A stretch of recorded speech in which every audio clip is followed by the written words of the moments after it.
Okay, guys, this time I'm going to talk about the cardiac diagnostic test that we usually encounter in our practice and on the doctor's orders, but most of the time we are so busy that we don't have time anymore to research on these orders from the doctor.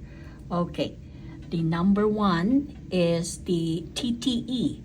The doctors order always this TTE, or the transthoracic echo. Okay, and what is the TTE all about? It's a heart ultrasound which shows the size of the heart and how well it contracts, and also how the valves function, and it measures the ejection fraction. Usually, the unit clerk gives back to us the request in order to fill up some of the questions there. This ejection fraction, you can see this one on the diagnostic test that the patients had in the previous admission. Okay, this kind of examination has no preparation. Okay, next we'll go, and we always hear about this test also, is the transesophageal echo. All right, it's a transesophageal, okay? And in this test, it is done under conscious sedation, and a probe is inserted into the esophagus. So, when this is the test ordered, you will check if there is a consent, and patient should be NPO at midnight, and there should be a good IV access. Sometimes doctors order normal saline to KBO. Okay, next, when it comes to the MRI, or the cardiac magnetic resonance, okay, this uses radio frequency waves and very strong magnets to assess the structure and function of the heart, as well as the valves and major arteries and veins. So, when they order MRI or a cardiac magnetic resonance MRI of the heart,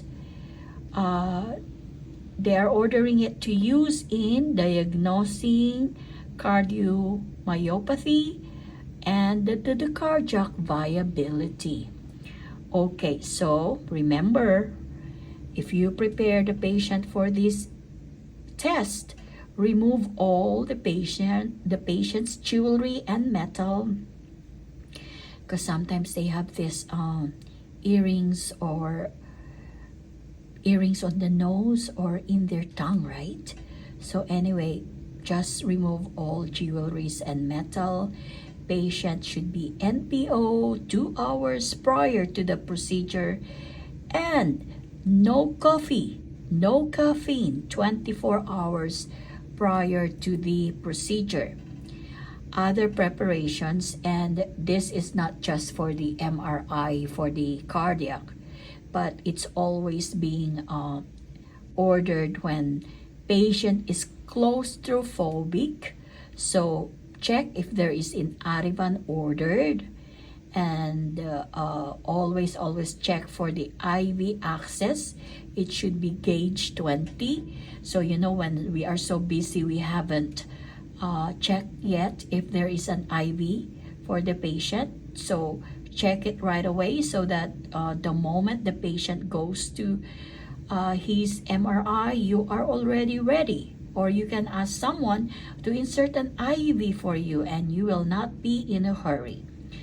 And do you know that this test is not for a patient with rapid or fast heart rate?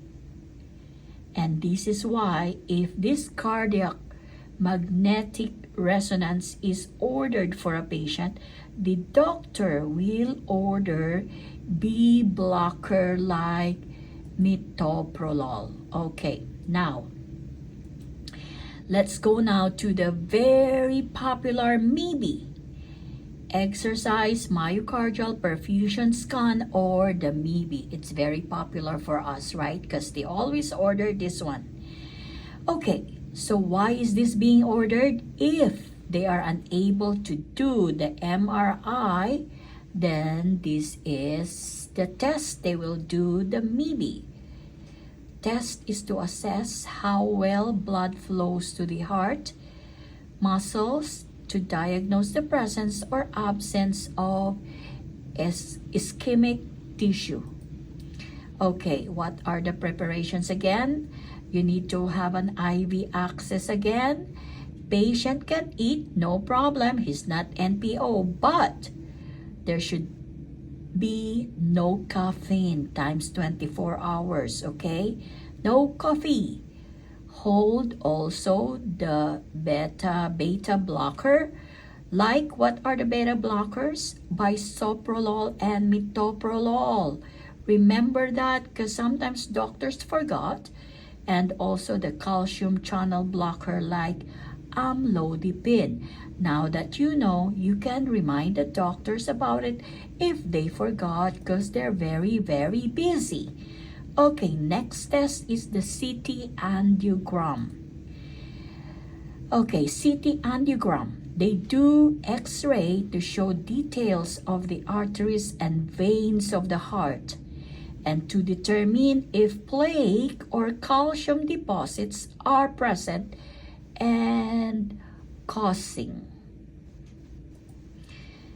Preparations, NPO for 2 hours prior to the procedure. Again, for the CT angiogram, no caffeine, but it should be 12 hours, okay? And you need to use an IV gauge 18 or diffusive gauge 20.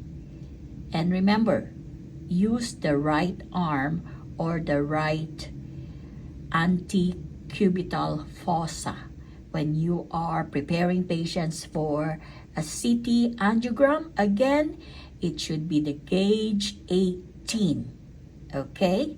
And it should be inserted in the right arm or the right antecubital fossa. Okay, so when you are preparing patient for CT angiogram, the heart rate needs to be less than 60, and also check on the MAR if there are medications to hold.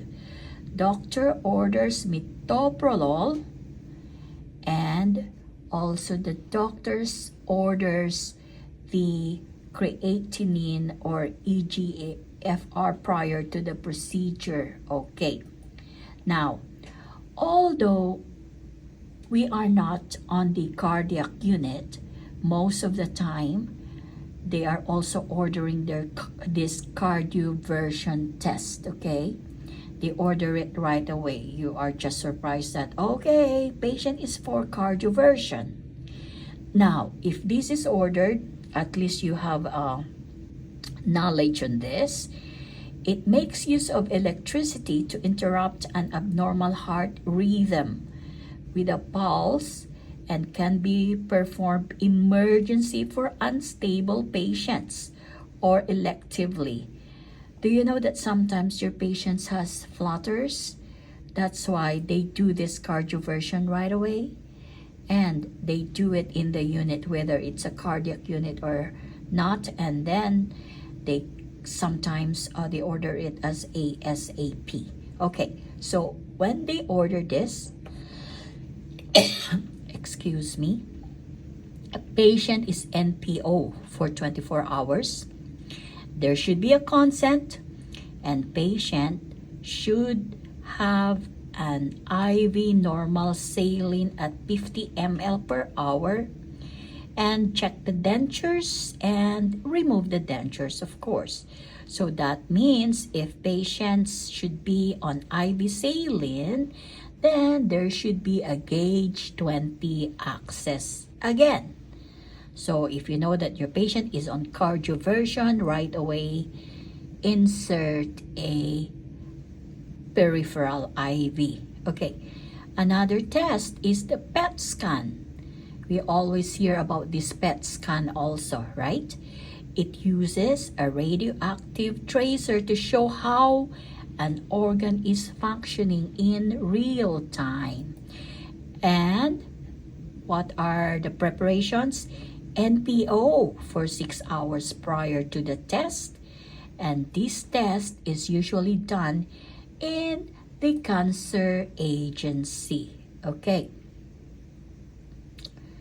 So these are the diagnostic tests for the heart, or these are the cardiac diagnostic tests that we usually encounter. All right. Thank you.